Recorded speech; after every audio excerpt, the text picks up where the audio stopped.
En primer lugar, vamos a presentar al doctor Felipe Becerra, quien nos deleitará con el tema Evolución de la reumatología en los últimos años.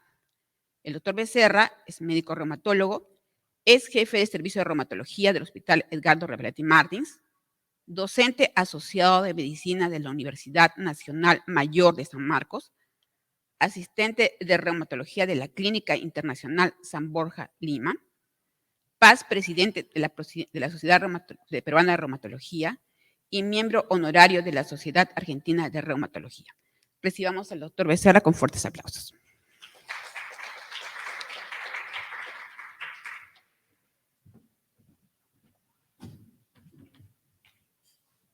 Muchas gracias, Pati. Igualmente, agradecer a la Sociedad de Reumatología por permitirme estar ante ustedes y también agradecer a Pati Ramos y a Claudia Mora, que fueron que me invitaron para dar esta pequeña conferencia, aunque faltó nomás el agregar que era evolución de la reumatología en los últimos años en el Hospital Edgardo Revelati. Bueno, ahora voy a tener que hablar de evolución de la reumatología en los últimos años en todo el mundo. O sea, quiere decir que voy a hablar de todo. Tantos años han pasado.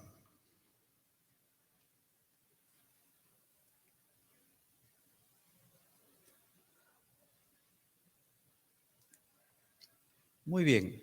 Entonces, la reumatología va paralela con la historia de la medicina. Prácticamente los adelantos que han habido, los cambios, son paralelos a medicina interna o a medicina general o a la medicina en su totalidad, ¿no? Nuestra enfermedad, nuestra especialidad, lógicamente incluye muchas enfermedades del aparato locomotor, del tejido conectivo, autoinmunes, ¿no? Y ha corrido paralela al desarrollo de la computadora, de la tecnología, como vamos a ver. Hipócrates fue quien utilizó por primera vez la palabra reuma, que viene de fluir, en la creencia que habían unos fluidos que iban hacia los tejidos, hacia la articulación y causaba el reumatismo. Nuestro amigo Galeno, ¿no?, también tan conocido de nosotros, ahí está Galeno, ¿no?, porque nosotros somos galenos, también estuvo de acuerdo con Hipócrates, pero él también mencionó que había cierto factor genético en esto. También se sabe, vamos avanzando un poquito más rápido, Cristóbal Colón tuvo artritis reactiva. Está reportado eso en la literatura de la reumatología. Igualmente Benjamin Franklin tuvo gota, ¿no? Y lógicamente hay muchos cuadros, muchas pinturas del siglo XV y XVI que pintores hicieron manos con artritis reumatoide, ¿no? Sydenham en el siglo XVII ya describió clásicamente las características de la poliartritis, de la fiebre reumática. Este señor, un francés, Guillaume de Baillot, no sé si se escribirá bien, fue médico personal del rey Enrique IV, Enrique de Francia. Escribió bastante sobre reumatología en el siglo XVI y muchos lo consideran, los libros lo dicen así, padre de la reumatología, incluso padre de la reumatología moderna. Entonces tenemos que saltearnos del siglo XVI al siglo XVIII y ahorita llegamos al XX y al XXI. En este caso, aquí les presento a William Heberden, ¿no?, el que descubrió los famosos nódulos de Heberden, que tanto nosotros les tenemos que explicar a los pacientes lo que es, ¿no? Incluso la Sociedad Británica de Reumatología se llama Heberden Society, gracias a él, ¿no? En homenaje a él. La reumatología en realidad dio un gran salto a partir de la mitad del siglo XX, en 1950. No sé si se habría creado el servicio de reumatología en 1950, creo que todavía o ya estaría por fundarse. Pero hubieron tres acontecimientos importantes. Uno, se empezó a identificar los anticuerpos antinucleares ese año, se empezó a trabajar, aunque su aplicación en la práctica clínica en todo el mundo demoró unos cuantos años más, pero también Ross identificó el factor reumatoide, que ya antes había sido identificado por Waller, pero que por motivos de la Segunda Guerra Mundial no se divulgó adecuadamente. Entonces, la presencia de los anticuerpos antinucleares, ¿no?, del factor reumatoide en 1948, 1950, fue que impulsó también a la reumatología. Y Hench y Kendall, en la Clínica Mayo, ahí vemos a la Clínica Mayo, también utilizaron por primera vez los corticoides en pacientes con artritis reumatoide y se empezó a popularizar su uso, ¿no? Ellos ganaron el Premio Nobel en Medicina por este suceso. También tenemos una breve historia sobre las sociedades de reumatología. Ahí podemos ver que un poco se adelantó Alemania, Europa se adelantó un poco y fundó la lucha contra el reumatismo, la Sociedad Alemana de Lucha contra el Reumatismo. Algunos años después, también en Estados Unidos se fundó la ARA, Asociación de Reumatismo Americano. Nosotros hemos ido al Congreso de la ARA, ¿no? Eso fue más o menos por 1971, ¿no? Y luego ya en 1988 se fundó la American Society of Rheumatology, lo que es ACR, ¿no? La ACR fue fundada cambiando de nombre en 1988, porque primero era ARA y después fue ACR. Muy bien. Entonces, ¿qué es ahorita la sociedad que más miembros tiene de reumatología en todo el mundo? En el caso de Perú, más o menos en 1982 se fundó la Asociación Peruana de Reumatología, asociación que después tuvo que cambiar de nombre, ¿no? En 1999, 2000, cuando el que habla era presidente, hizo los trámites necesarios para cambiar de Asociación de Reumatología a Sociedad de Reumatología, porque así lo requería el colegio médico y entonces se tuvo que hacer ese trámite. Bueno, estos son algunos cambios significativos que han ocurrido en los últimos años a partir de 1950, 60, 70, 80 hasta la actualidad. El desarrollo de la informática, ¿no? Ustedes saben, el desarrollo de la tecnología, la investigación en genética, la investigación en exámenes auxiliares, ¿no?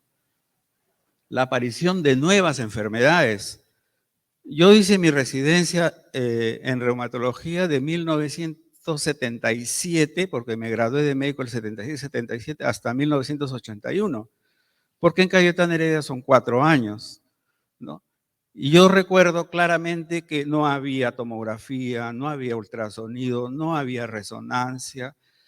Es más, en el hospital no había radiografías. ¿Por qué no había radiografías? Porque estaba Juan Velasco Alvarado de presidente y se había bloqueado el ingreso de importaciones, exportaciones, y las placas estaban entre ellas, y había dado, me parece que 4 o 5 radiografías por día para el Hospital Cayetano Heredia. O sea, no teníamos radiografía, o sea que teníamos que estudiar reumatología apenas con semiología, bueno, y con radiografía. Me acuerdo que hice el diagnóstico de una tuberculosis de rodilla porque hice una biopsia de membrana sinovial cerrada y ya salió el resultado como una tuberculosis de rodilla, una monoartritis crónica, y sin embargo no se había tomado radiografía el paciente, ¿no? Para que vean lo que pasó. Bueno, han aparecido después del año 81, que ya trabajé 5 años en la industria farmacéutica, después 1 año y medio en el Carrión, y a partir de 1986 ya, gracias a Dios, hubo un concurso en el Hospital Rebagliati en el cual participé y ya tuve el honor y la felicidad de trabajar ahí desde el 86 hasta que recibí mi carta a los 70 años, hace poco nomás, de que ya había concluido mis servicios. Pero ahí estamos. Entonces han aparecido enfermedades, por ejemplo, el síndrome antifosfolípido. Yo no se conocía en el año 1980, 81 cuando yo estudié y así por el estilo. O sea, ha evolucionado mucho. Pero esta evolución de la reumatología, como dije, es paralela a la evolución de la medicina. Así lo dice también Sir William Osler, así lo dicen muchos estudiosos que les ha gustado reumatología, ¿no? Y sobre todo creo yo que también, como ya se fabrican los medicamentos, las terapias nuevas se fabrican en base a una computadora. Ya se sabe, por ejemplo, que agregando un flúor a cualquier molécula te aumenta el tiempo de vida media de la molécula. Ya se sabe que tal radical te va a producir gastritis o te va a producir ciertas patologías o RAMs. Entonces, se puede fabricar moléculas mucho más fácilmente. Por eso es que ahora no solamente moléculas de terapéuticas, sino anticuerpos, ¿no? Acaba de llegarnos un kit para ver 44 anticuerpos para enfermedades autoinmunes, ¿no? 44, se los voy a mostrar después.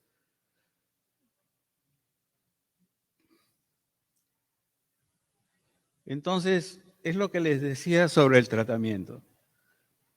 Entonces, estoy dividiendo acá, antes del año 1980, en lo que se refiere a antiinflamatorios, estoy dividiendo del 81 al 90, del 91 al 2000 y del 2001 en adelante, ¿no?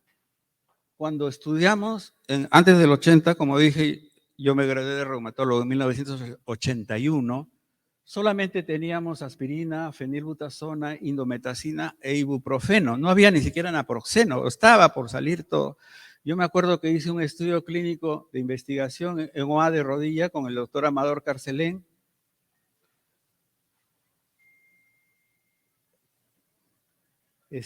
Con piroxicam. Pero lo que llama la atención es que ya muchos de estos antiinflamatorios han desaparecido, ¿no? Ya sea porque después de comercializado no daban la talla y los laboratorios decidieron retirarlo, o porque produjeron hepatitis tóxica severa en raza asiática, como por ejemplo el Sulindac, el famoso Clinoril, que tanto tiempo incluso estuvo en la Seguridad Social un tiempo, estuvo varios años, y salió por eso, porque decidieron retirarlo, porque produjo mucha mortalidad por hepatitis fulminante, ¿no? Sobre todo en gente de raza asiática. Después ya aparecieron los Coxib, Rofecoxib, que incluso el Vioxx famoso que estuvo lanzado en el mercado, incluso había propagandas en los estadios de Vioxx, calma el dolor.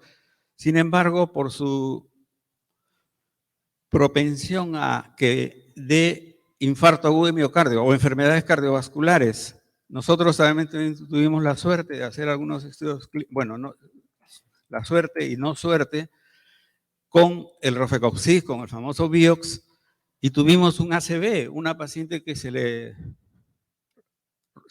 rompió un aneurisma en pleno estudio clínico, pero fue retirado. Entonces, igual ha pasado después con el Lumiracoxib, el Presige, que al parecer no ha dado la talla, y de Novartis, y que fue retirado del mercado. Pero lo que llama la atención es que en la década del 81 al 90, ¿no? Es que han habido más antiinflamatorios. Llama la atención que en los últimos años no estén apareciendo mucho, Probablemente ya no nos interesa tanto bloquear la vía de la ciclooxigenasa, ya no nos interesa tanto bloquear las prostaglandinas, sino que ya la medicina más moderna está orientada a bloquear otras vías. Sí. Acá también, antes del 80, teníamos la prednisona, la cloroquina, la azathioprina y las sales de oro que podíamos utilizar. Con la cloroquina pasa algo interesante, porque se usaba al comienzo, mucho antes del año 1980, 3 tabletas al día, cada 8 horas. Eso produjo que muchos pacientes tuvieran retinopatía por cloroquina, porque se daba mucha dosis. Incluso el doctor Miguel Ángel Carbone, oftalmólogo del Hospital Loaiza, una de sus charlas favoritas, que en paz descanse, dicho sea paso, en la Sociedad de Reumatología, era su charla que era todos los años la misma charla, imágenes de la retinopatía por cloroquina. Sin embargo, con la hidroxicloroquina y con la nueva cronología de dar, sobre todo en las noches, y evitar exposición a la luz para esa pequeña posibilidad de que dé retinopatía, ¿no? Pero también acá, ¿no? La D-penicilamina ya un poco no se usa. Un poco ya no se usa la D-penicilamina. Ahora más, en cambio, la hidroxicloroquina se ha revitalizado, ¿no? Y todavía están pendientes el metrotexate, la ciclofosfamida en diferentes formas y los pulsos de metilprednisolona. Ahora en el último congreso de Milán, de Italia, de este año, al cual yo no fui, pero sí he visto algunos videos de sus resúmenes, han revitalizado, según un simposio pequeño, el metrotexate, porque dice que los reumatólogos no lo utilizamos como debe ser. Lo retiran apenas duplicó las transaminasas y ya lo retiran para siempre. No nos hemos dado cuenta que el margen terapéutico es muy estrecho y que hay que regresar, dar folatos e insistir nuevamente con dosis menores y luego ir subiendo progresivamente. Parece que es tan útil y tan bueno que hay que revitalizarlo. Ese es ¿cómo se llama? Uno de los consejos del último Congreso Europeo de este año, del 2023, la hidroxicloroquina, del metrotexate. Quiere decir, por ejemplo, algo así como esto: 15 miligramos no le hace efecto, 17.5 por semana, vomita, hace transaminasemia. Entonces, pero 16 miligramos le puede hacer muy bien al paciente. O sea, el margen de terapéutico es muy estrecho. Bueno, acá están cómo van a ir apareciendo, pero lo que más llama la atención, ¿no?, es que no han aparecido nuevos a partir de 2011 al 2023. Ya no hay. A ver, vamos a ver, ya no hay. ¿Qué cosa quiere decir esto? Que los DARMES, pues ya no les interesa investigar qué otros DARMES más podría haber. ¿Por qué salieron tantos en la década del 80 y ahora ya no hay DARMES? Posiblemente estén investigando, posiblemente ya no es un blanco terapéutico aceptable, ¿no?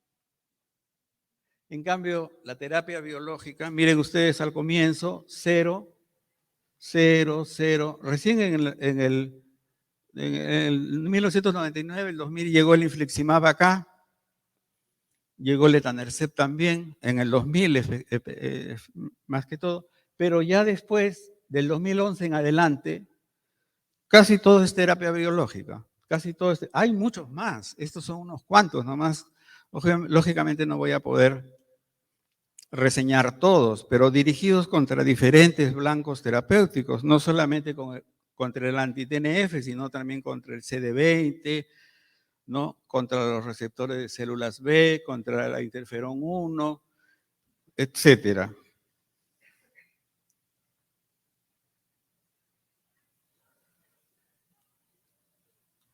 Entonces, estos son algunos cambios significativos. Y aquí lo que quería hacer es que los antiosteoporóticos a partir del 2000. Más o menos el 2000 llegó por primera vez el densitómetro al Perú, aunque ya se hacía en otros países. Entonces, también por esa fecha salieron los bifosfonatos y ahora pues hay hasta biológicos. Tal vez ya no les interese buscar otra vía de la patogenia de la osteoporosis, ya sea favoreciendo al osteoblasto o cortando a los osteoclastos, o de alguna manera más fisiológica, pero sí están apareciendo pues biológicos para el tratamiento de la osteoporosis. Vamos a hablar sobre algunos de algunos exámenes de laboratorio a través de los últimos, de la mitad del siglo XX hasta ahora, ¿no? Cuando, como repito, antes del 80 solamente teníamos, así que utilizábamos más de rutina ANA por el método IFI, que estamos viendo ahí los patrones, el factor reumatoide y el hemograma. Yo me acuerdo que Joseph Lijo-Lander fue una vez, en el año 1980, a Cayetano Heredia, y tuve la suerte de sentarme casi frente a él. Y él hizo una pregunta y dijo, ¿cuál es el mejor examen de laboratorio para el lupus eritematoso sistémico? Entonces todo el mundo decía, pues los anticuerpos antinucleares, complemento ya había en esa época, el anti-DNA estaba empezando y así por el estilo. Y él nos dijo, no, no, no, el hemograma es el mejor examen para el lupus eritematoso sistémico en la actualidad. O sea, el hemograma. El hemograma da tanta información que pueden hacer no solamente diagnóstico, sino también seguimiento por todo lo que causa los componentes hemáticos en esta enfermedad, ¿no? Pero de los exámenes de laboratorio, como digo, apenas teníamos estos, ¿no? En la siguiente década, del 81 al 90, bueno, fueron apareciendo años más, años menos, ¿no? El SM, anti-DNA, RP, ROR y y en el 2000, del 91 al 2000, el anti-CCP, la anticardiolipina, el JO1 que se ha hablado hace unos momentos tanto del síndrome antisintetasa, algunos más, el SSL70 me parece que apareció un poco antes, ¿no? Y el ANCA, pero miren ustedes la cantidad de anticuerpos que tenemos ahora. Ahí hay 44 y me quedo corto, porque estos ya los están haciendo aquí en el Perú. Usted pide perfil de anticuerpos ENA y en teoría deberían demostrarle todos esos. Deberían darles todos esos. La mayoría de anticuerpos, pues uno tiene que saber muy bien y de memoria cuánto de sensibilidad y cuánto de especificidad tiene cada uno de ellos, ¿no? Pero para que no hagámonos tanto lío y problema, porque qué de sensibilidad o de especificidad podría tener, por ejemplo, el PSMCL75 para el lupus. En general, casi todos estos nuevos anticuerpos tienen una buenísima especificidad, más o menos 80-90%. En general, pero tienen 5-10% de sensibilidad. Para redondear, yo diría que la sensibilidad de los nuevos anticuerpos, la sensibilidad llega al 30 o 40%. Ahí en la mañana vimos, hace poco estuve atento a la charla que dio el doctor que nos precedió sobre síndrome antisintetasa y él se encontraba en los estudios 40% de positividad del JO1, pero la especificidad sí es alta, 85-90%, pero en general casi todas las sensibilidades están entre 30 a 50%, 30 a 50%, y la especificidad entre el 95 hasta el 100%. Voy a ir un poco más rápido. La imagenología también es interesante, ¿no? Como les dije, nosotros solamente teníamos radiografías al comienzo, en el año 80, no hace mucho aparentemente. Ahora ya tenemos, pues empezó a aparecer la tomografía, el ultrasonido, la resonancia magnética, la densitometría. Se siguen haciendo estudios para ver cómo está el músculo, por ejemplo, en la resonancia magnética, o cómo está el ultrasonido, las parótidas en el ultrasonido, que nos está sirviendo bastante ahora. Y bueno, yo he puesto esos como nuevos. ¿Qué nuevos exámenes auxiliares de imagenología veremos? No lo sé todavía. Respecto a la ecografía musculoesquelética, esta es una breve historia nada más. Empezó a popularizarse en el año de 1970 para evaluación de tejidos blandos.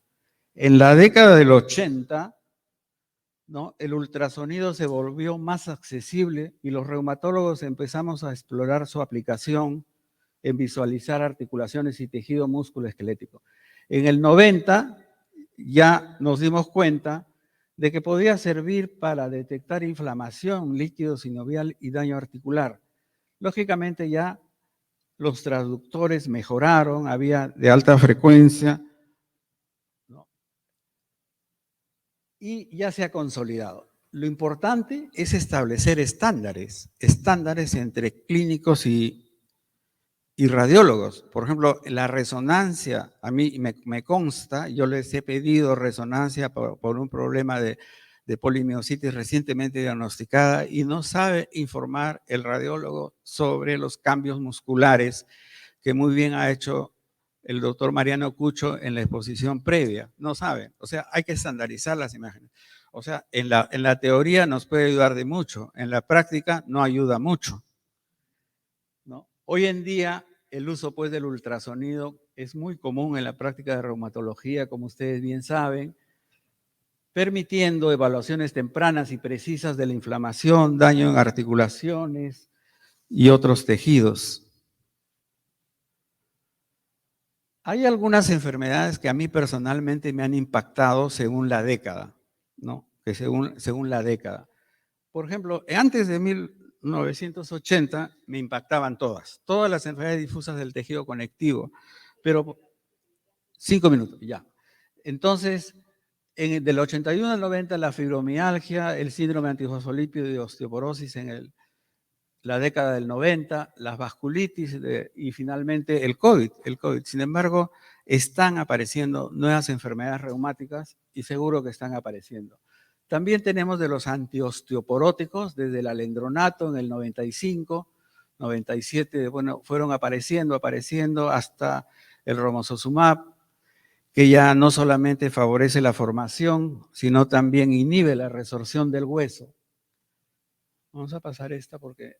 Y ese es lo que les decía del desarrollo de los anticuerpos, ¿no? Miren ustedes la cantidad de anticuerpos que pueden dosar ahora a los laboratorios en el Perú, ¿no? En el Perú. Vamos a pasar.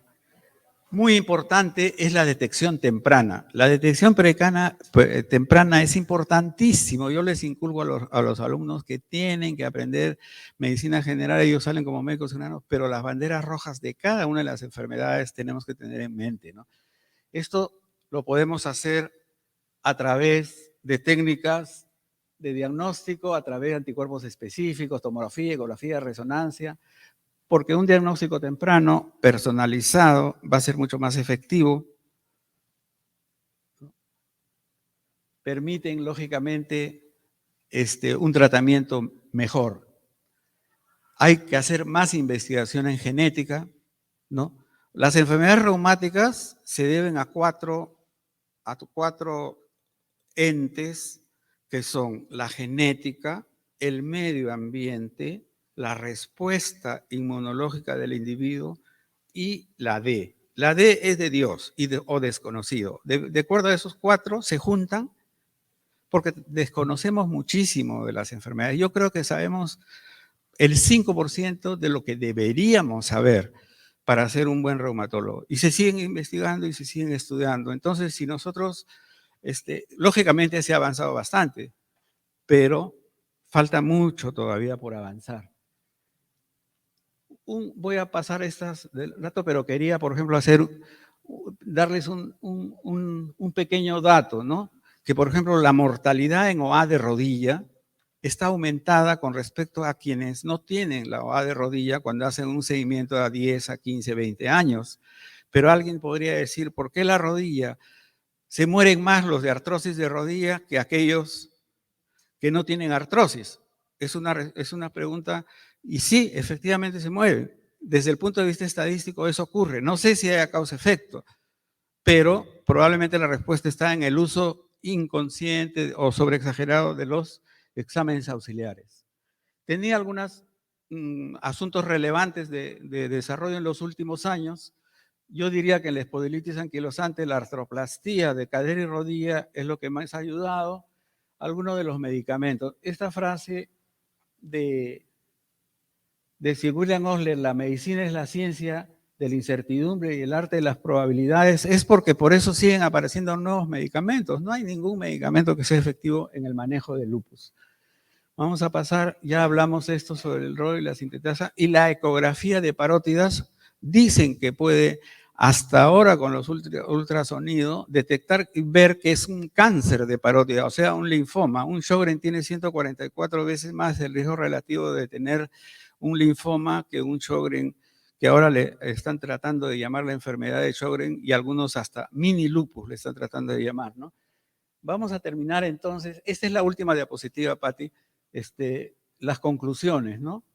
Las conclusiones. He querido dar una visión panorámica, así, porque más fácil para mí hubiera sido hablar de la reumatología en el Revalidati en los últimos años, pero bueno, en fin, acá tenemos. Se está llegando a un diagnóstico más temprano y una mejor comprensión de muchas enfermedades. Eso es vital e importante. Más conocimiento de la etopatogenia de las enfermedades del tejido conectivo, nuevos medicamentos, implicancias para nuevas y mejores estrategias de manejo, mejoras en el pronóstico, la calidad de vida y mortalidad. A nosotros nos gustaría saber, los biomarcadores todavía no sirven, no son de útiles en ninguna enfermedad. Hay un biomarcador que sea así, que nos dé un pronóstico, bueno, este paciente le va a ir mal, hay que darle de inicio terapia agresiva contra la enfermedad del paciente. La importancia de tener equipos multidisciplinarios cada vez se ha tomado más conciencia. Esto lo vemos en los últimos años también, ¿no? Oftalmología, dermatología, terapia física, traumatología, etcétera.